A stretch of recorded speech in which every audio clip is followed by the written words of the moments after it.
Hello and welcome. In today's conversation, I'm joined by my friend Sheri Wright, who is a Jungian analyst, writer, teacher, and pilgrimage consultant. Today, we explore his new book, Welcoming Our Gods Back Home, and its core idea of psychological mysticism. We also talk about the God image in the psyche, human experience, and a lot of other great topics. Thanks for being here. Let's dive in.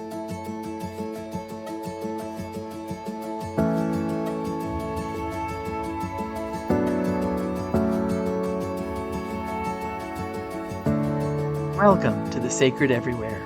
I'm Dr. Sheri Kling, and in this space we explore how the sacred shows up in real life, in our questions, our struggles, our longing, and our hope. Can we find the sacred in every place and everyone? Let's see.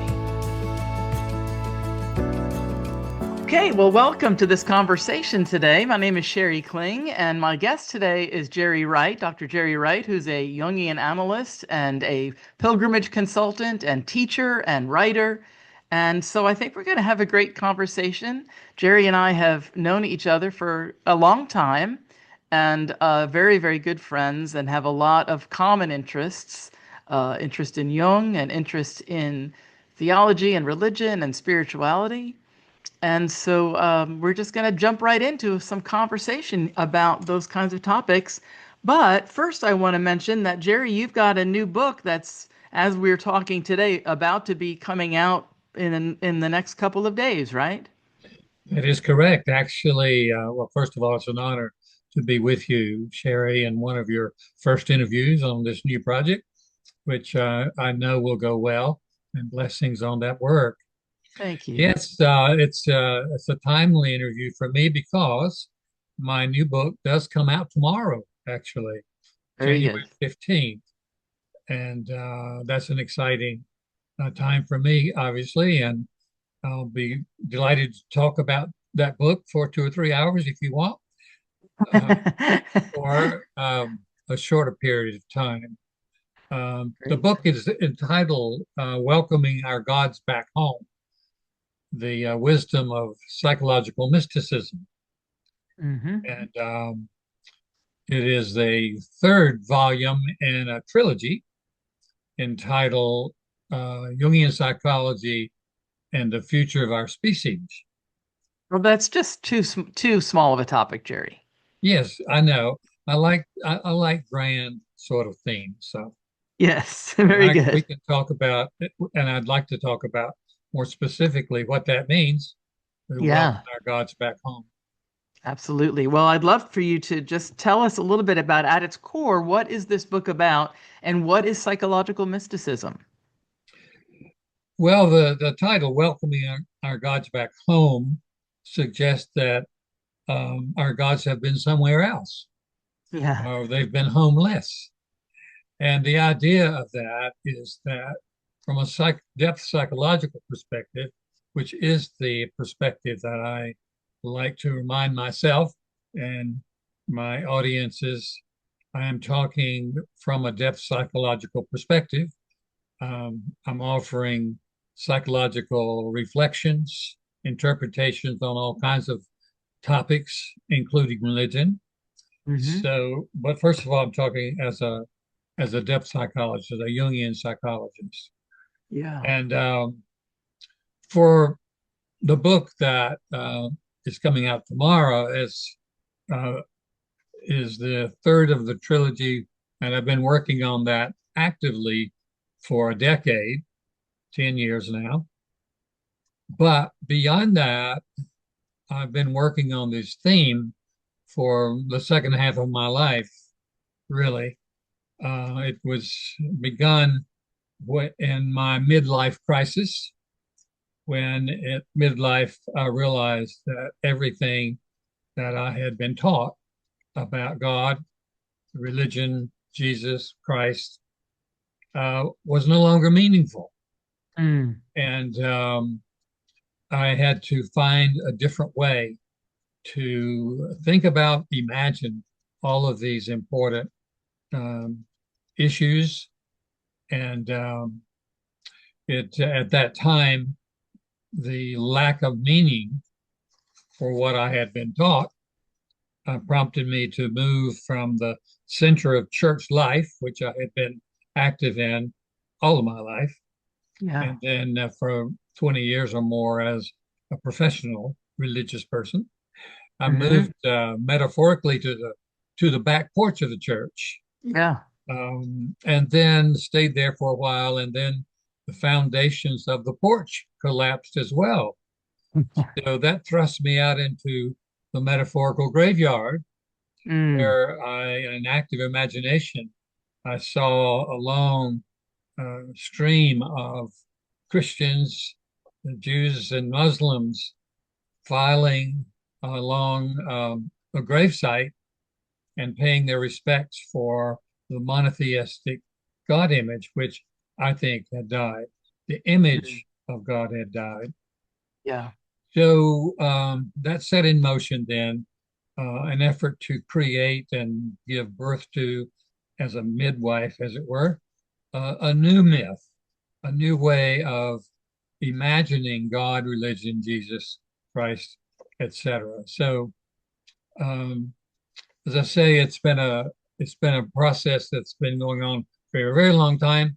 Lastly, as a way of introducing one of the essays in the new volume is entitled "The Autopsy of God the Father," Mm. and that was set in motion 45 years ago from a dream I had, where was the death of my father and his many meanings, including the suggestion that the image of Father God or Heavenly Father had actually died for me, Hmm.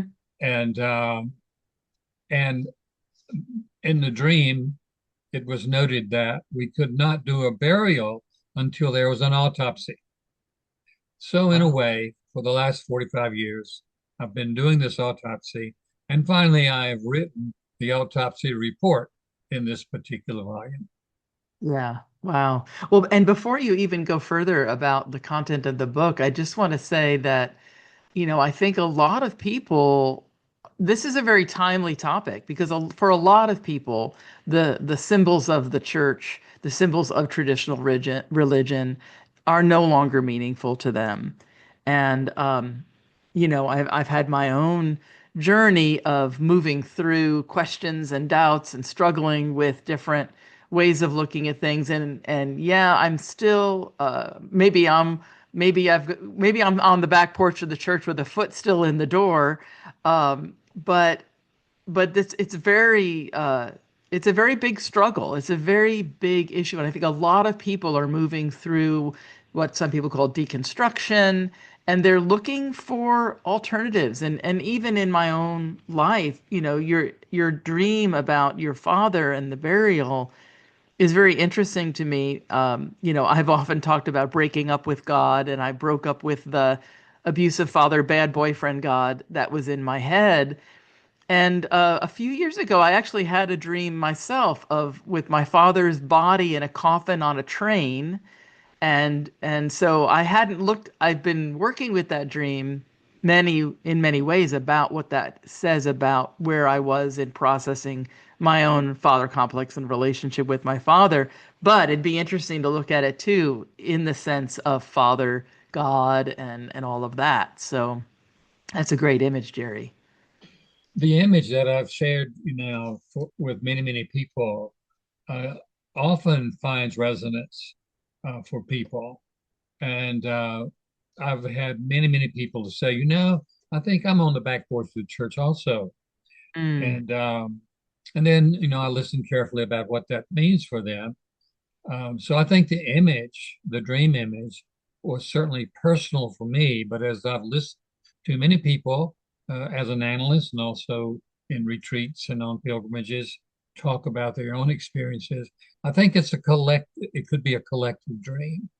And mm, so when that image died, when that myth died, then that was when I stumbled upon Jungian psychology. And I know you have an appreciation for Jung, and your relationship with him Mm-hmm. and the Jungian psychology. And it really allowed me to begin to imagine a whole new way of imagining God and religion, Jesus Christ, etc. Yeah. And so Jung really has been so important for me the second half of my life and continues to be. I continue Mm-hmm. to learn more and more about that particular way of viewing reality and religious reality as well. Yeah. Wow. That's great. So tell us more about this idea of psychological mysticism and where, I mean, I've read some of the book and know that you're talking about welcoming our gods back home to the human psyche. So tell us a little bit about that. Yeah. Well, um, as I have wondered about and written about and worried about and spoken a lot about our current predicament as a species and our future, the name of a possible new psycho-spiritual paradigm kind of came to my imagination, and it presented itself, and the image is psychological mysticism. I don't believe I had read that word, that phrase ever before, and if I had, I don't mean not to give somebody else credit for it, but it made a lot of not only sense for me, but a lot of meaning for me almost immediately. And borrowing lovely words from a friend and former poet laureate of North Carolina, Kathy Smith Bowers. Mm-hmm. The phrase had soon became an abiding image and a guiding metaphor. Mm. So I've been allowing that image to birth itself through my further wondering and writing. And essentially, to begin with, psychological mysticism can be understood in contrast to theological mysticism. Theological mysticism begins with the assumption of a supernatural interventionist being beyond life um, that intervenes in the um, earth and matter from time to time. So that's where that theological mysticism begins. If you're having a mystical experience, you're having some kind of visit from that um, supernatural being Mm-hmm. outside the universe. Psychological mysticism suggests that the energy for that experience is within life, is within the psyche. Mm-hmm. And this is the great contribution of Jung. Some think that his primary and lasting um, uh, gift to us is the notion of the psychogenesis or psychogenetic origin of all religions and gods and goddesses. That is, it is the human psyche and imagination that gives birth to all of our gods and Mm-hmm. goddesses, and Yeah. more recently, God. Um, so, in the new book, I'm making the case that rather than rather than being birthed by a supernatural image of a God, that it is the human imagination and psyche that gives birth out of our effort to make meaning out of our own life and our own place in the cosmic order. And it's a whole different way of imagining both the origin of our gods and also the meaning of mystical experience. I can keep going. Well, I was just, yeah, I was going to jump in for a second there and ask about, so, Jung talks about the God image in the psyche, the archetypal God image in the psyche. But at one point he says, if there's an archetype in the human psyche, then there has to be an original behind that archetypal image. So what do you think? Do you agree with that? And what do you think is the original? I don't think that's knowable. Mhm. Um, I call it, by the way, I don't use the word God much anymore. I use other metaphors like sacred source, divine reality, Hmm. universal reality, something like that. Yeah. So I like to think that there is a sacred source to the universe, obviously. I say obviously.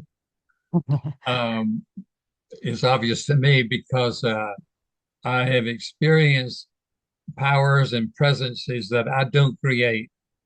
Yeah. They're called numinous experiences, an important word for Jung, of course. Mhm. So I would say in answer, or at least in response to your question, the that which is beyond the archetypal image is a sacred source, but it is unnameable. We don't have the consciousness to know what that is. Hmm. So And do you think that we don't have the consciousness to know what that is? Is that more a statement of like capacity to understand, or is it more a statement of questioning where and how that interaction even arises, or is it all the above, or none of the above? yeah, from a psychological perspective, the human psyche is the organic gateway through which all of our knowledge comes, whether it be called theological or scientific or artistic. The human psyche is the gateway through which that energy, that knowledge comes. Right. So, if you start with that notion and you follow it to its both logical and meaningful conclusions, then um, we are connected in an organic way to the sacred source of life itself. And if that's true, and I think it's a meaningful way to think about it, then um, then we are the openings through which all consciousness enters the world. Mm, That's a that is a major kind of notion, and it implies the value of the human psyche and the human person, yeah. and that that is the foundation of a new story that takes place from the old story that was so dualistic and in many ways devaluing the human person and the human Right. body, Right. sexuality, etc. Yeah. So what do you see as the relationship between what you call the human psyche and the body? I think they're one and the same, as it were. Uh-huh. Um, Jung talked about it, which gets us into the relationship between spirit and matter, is another way to Yeah. ask your Hmm. question. Yeah. And whereas in the former myth, um, the monotheistic myth I'm talking about, Hmm. there was the division between heaven and earth, spirit and matter. Um, in this new story, um, in this new story based on Jungian psychology, um, spirit and matter are of equal value.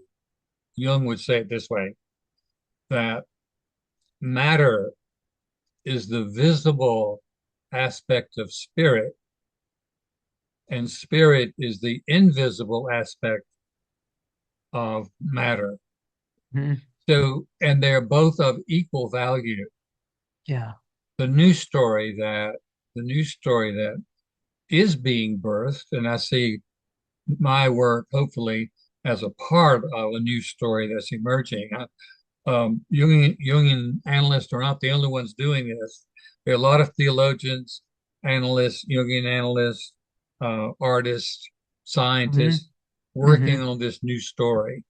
Yeah. And it's a story of connection as opposed to separation, where Yeah. all things are of an organic whole, including us. Yeah, and of course, as you know, I'm also in addition to being a lover of Jung, I'm also a lover of Alfred North Whitehead and process theology and process philosophy. And, Right. that's a perfect segue just to say that, he too saw spirit and matter as two pieces of the same cloth or the same, Yes. the same reality, and that life is an organic whole, that it's all interconnected. And um and there's a lot that he talks about where so many of our Christian ideas that came to be really were drawn more from Greek metaphysics and Greek philosophy than they were from the Bible. And you see that, like in the Bible, God suffers with the world. God is not the unmoved mover of Greek philosophy. And God is in the world and, actively active in history. So yes, there's both. Now, the church has often not stressed the immanent aspect nearly as much as the transcendent, which is a problem. But a lot of the newer formulations of theologies do, like ecofeminist theology and process theology, really do get more into that immanent, Uh, incarnational God in the world. But I yeah. love too David Tacey, who in his book, The Post-Secular Sacred, talks about Right. God, the sky God falling out of the sky into the Hmm. embodied world, and Yes. how people no longer are interested in Yes. this supernatural benevolent cop in the sky, but they Yeah. want that real encounter right here in this embodied life. Exactly. A way to contrast theological mysticism and psychological mysticism. Psychological mysticism is more about descendants and about immanence, whereas in the past, anyway, except for people who know Greek uh, philosophy like you, um, theological mysticism has generally emphasized transcendence Yeah, as compared to immanence and descendants. right. Well, and there's that, so many of the historical mystics were all about denying the body, leaving the body, transcending the ascent into Yes, the upper realms. The spirit was more important than matter. Spirit is only what matters. But even back then, some of the women mystics were more interested in very incarnational, embodied, passionate, sensuous articulations about God and the spirit. So yes, even in history, there's this tension yeah, between these two ways of thinking about the sacred. indeed, yeah. I love uh, in your book you have a quote from Jung, and it says the living spirit grows and even outgrows its earlier forms of expression. This living spirit is eternally renewed and pursues its goal in manifold and inconceivable ways throughout the history of mankind. Measured against it, the names and forms which men have given it mean very little. They are only the changing leaves and blossoms on the stem of the eternal tree. I love that quote. Yeah, Yes. so what is that idea of the living spirit and its need to that it wants to change and grow? Can you say more about what that means for you in terms of this journey? Yeah, I think the whole universe is an evolutionary unfolding, including that energy that we have traditionally talked about as God. Mm-hmm. In the news story, the sacred source at the heart of the universe is in an unfolding process as well. Right. And if we imagine then that we are organically connected to the sacred source in a continuous way, we are of the same substance as that sacred source, yet a different form. Mm. And just as my little beast who's walking around the office here, Muffin, Uh-huh. Little muffin. little Muffin, Muffin is also in the same essence as the sacred source, but a different form. And so are the trees, and so are the waters.